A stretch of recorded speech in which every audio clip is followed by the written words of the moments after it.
official documentation, maybe that will be your advantage. And then another problem in Japan they have is iteration of product is slow. And then so anyway, if we as Taiwanese, if our participation, if we join a company, we can bring some change and then to suggest something or to make this kind of iteration faster, then that's also can be our advantage.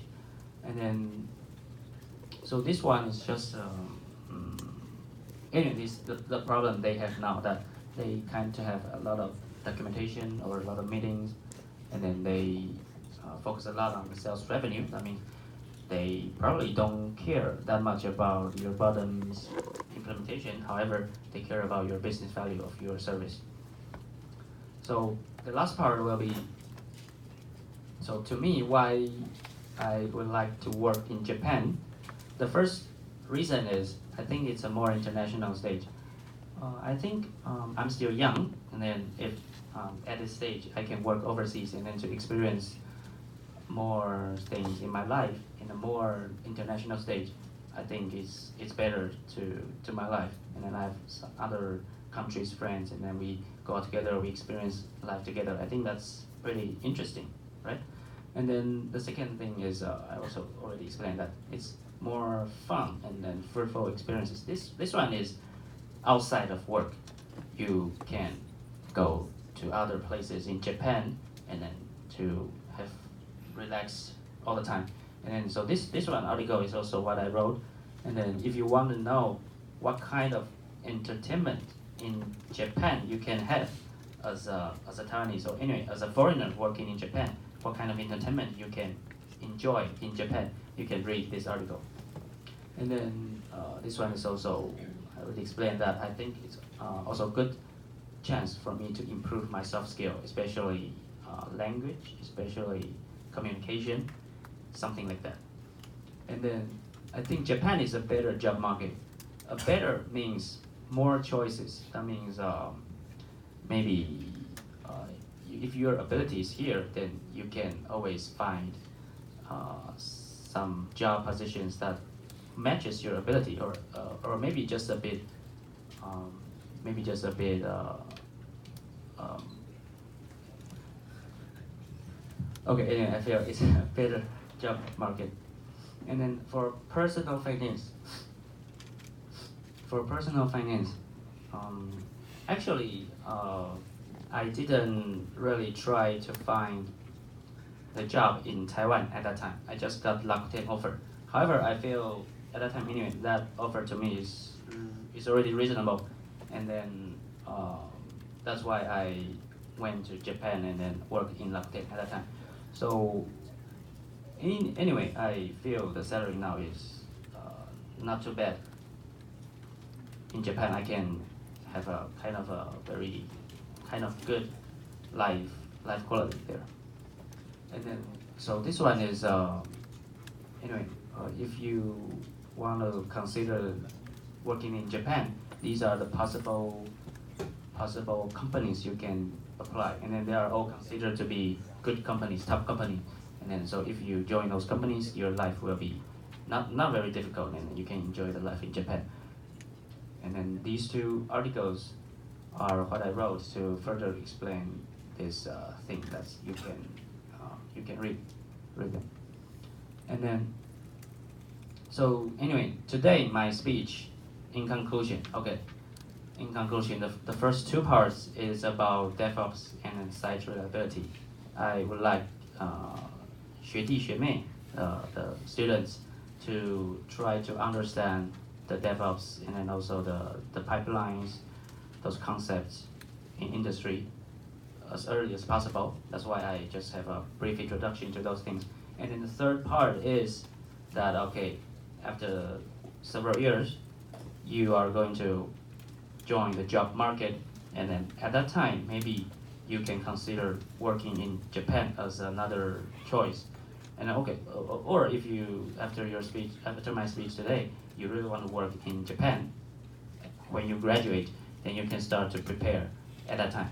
And then one last very important thing is, okay, if you really succeed, that is you really work in another country in the future, don't forget to, as I said, keep connecting to Taiwan and try to help Taiwan or try to share your good experience, good story, and then back to Taiwan, and then let more Taiwan people can learn from your experience or from your point of view, something like that.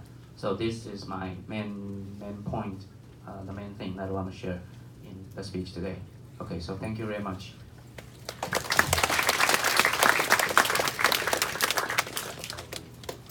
好，现在可以问问题，in English or in Chinese 都可以。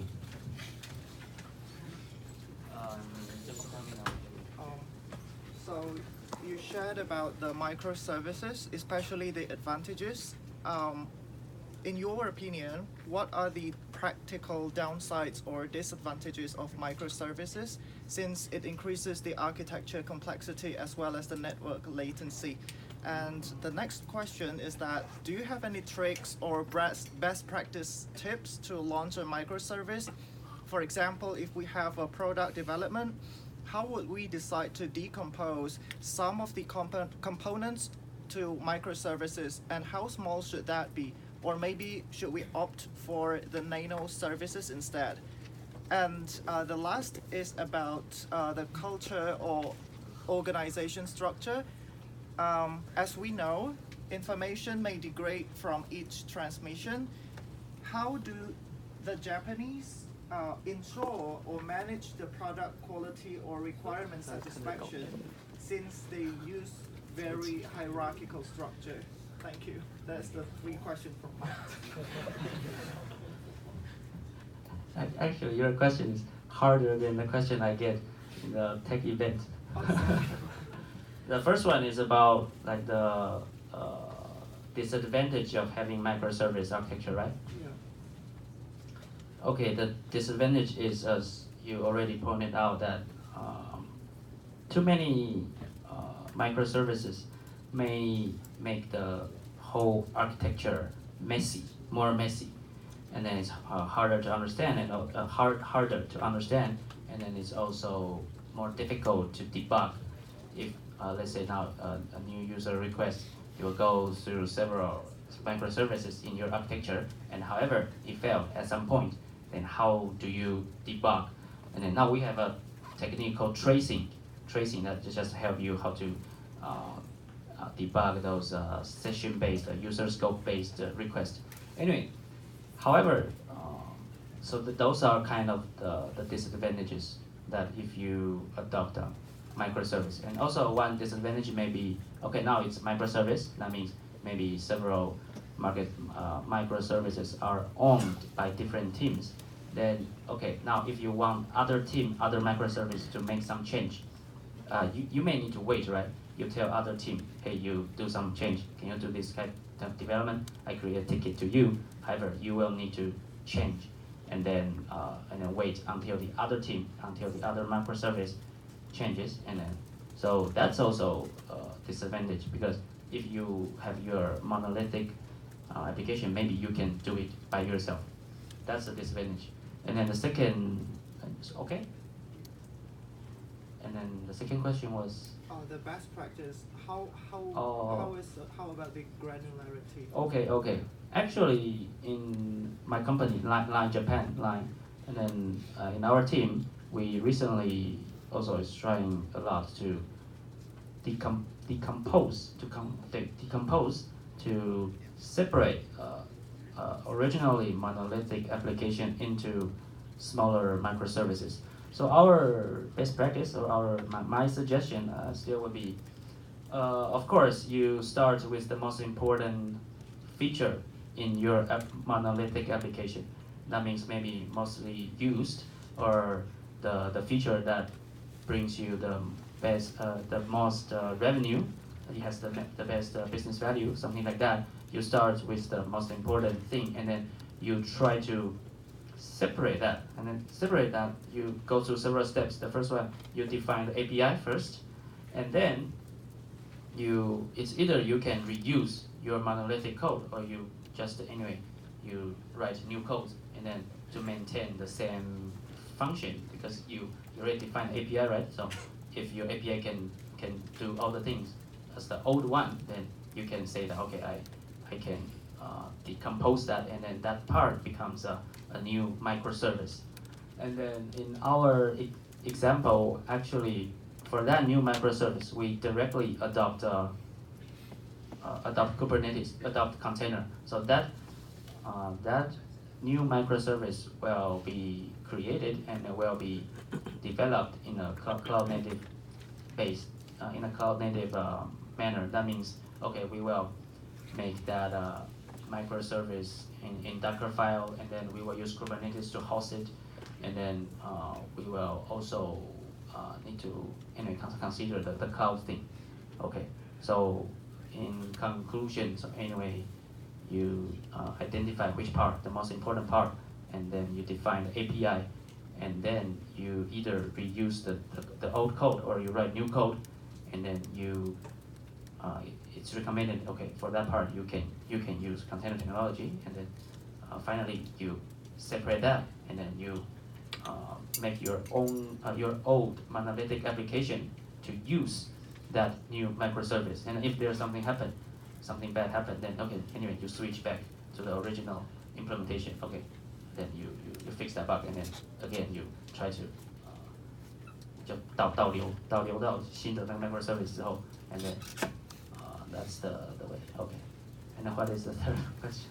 The third is actually about the culture or organization structure. So how do they ensure or manage the product quality or requirement satisfaction, since they use very hierarchical structure? 这问题很大。 Yeah, I think because that's part of the Japanese culture, right? So, how do they ensure that the requirement from the top will reach until the very bottom of the like what 什么公司刚才说派遣。对，派遣。Yeah, 派遣公司。 Actually, for that part, I don't know, because this hierarchy is like it's between company and company, so we have this hierarchy. However, if you think it in a DevOps manner, it's not a hierarchy. Instead, it's a cycle, and then actually this cycle will be finished in a short time. Let's say 2 weeks. If you run Scrum or something like that, all your new feature or new change, new ticket should be maybe finished by in several weeks, and then so all these phases will go just can be finished in short time, not very long time. So it's also iterative. Okay, if we find that something is not as expected, then we go back to change the requirement and then change the plan. So that hierarchy is more like waterfall, and then it's between company and company, and then inside your company, and if your company's culture and practice is good, like Line, then we all basically want to use this faster cycle, and then we try to not make that from requirement to development. We try to not make that too long, and then so you can, and then after you really finish that, then it's a cycle. So you iteratively check the result, and then try to go into another cycle, and then try to improve. Okay. Thank you very much.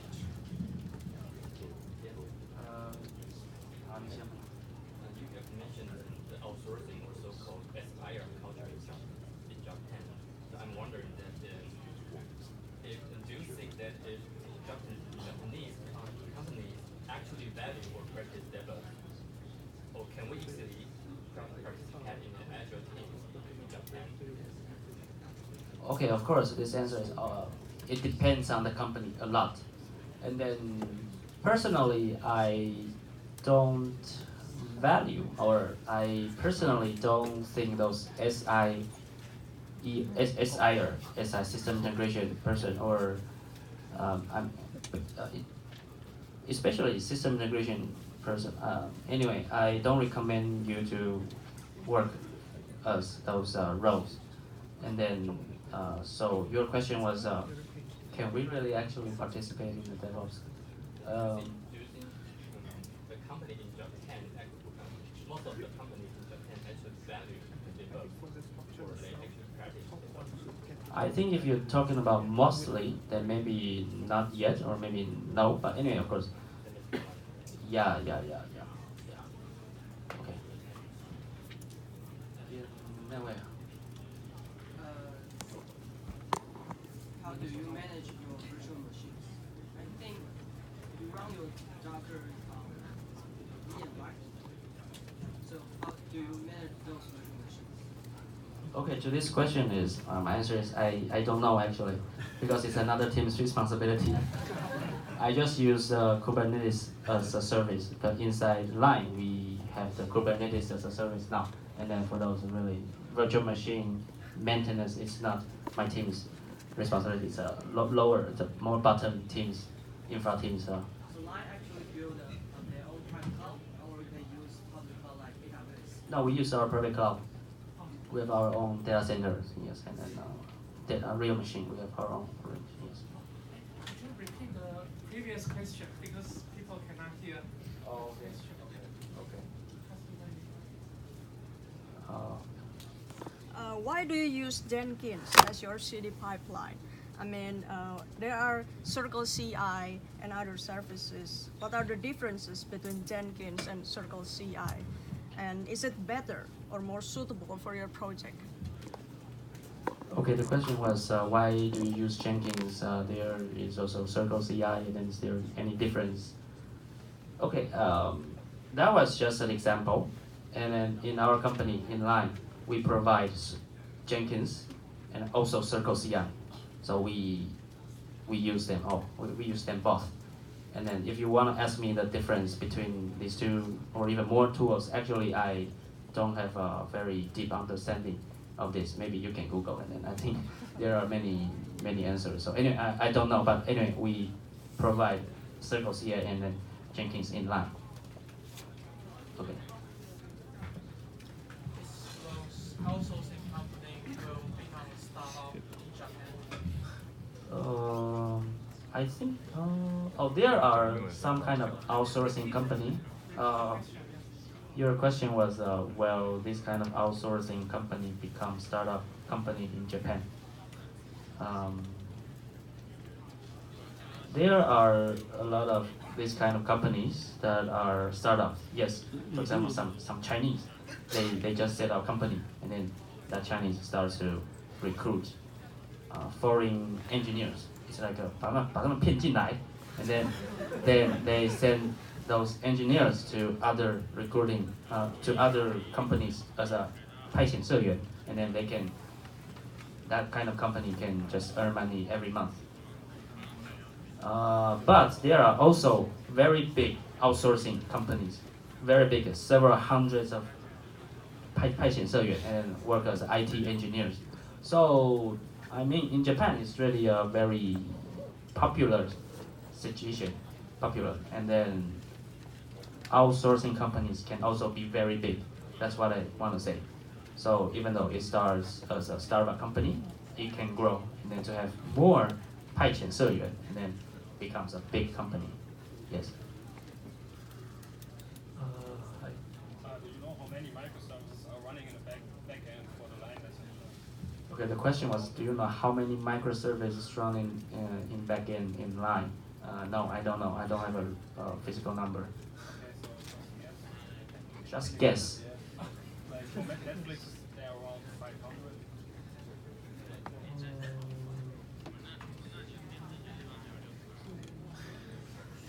I think maybe several hundreds.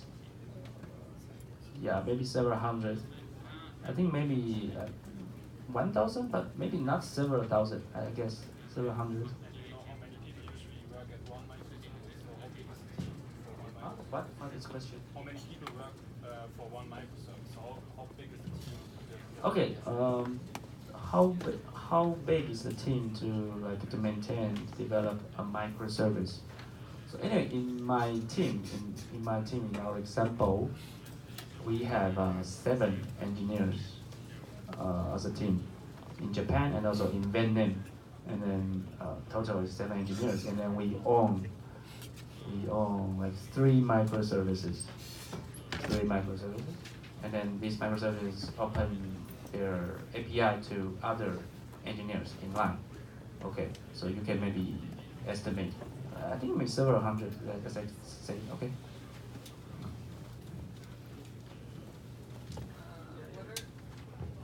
What are some of the best companies to work for in Taiwan? What are some of the best software companies to work for in Taiwan? Oh, what are the best software companies to work in Taiwan? This one, I just saw a list. Maybe like APR, maybe like Junhui. Um, I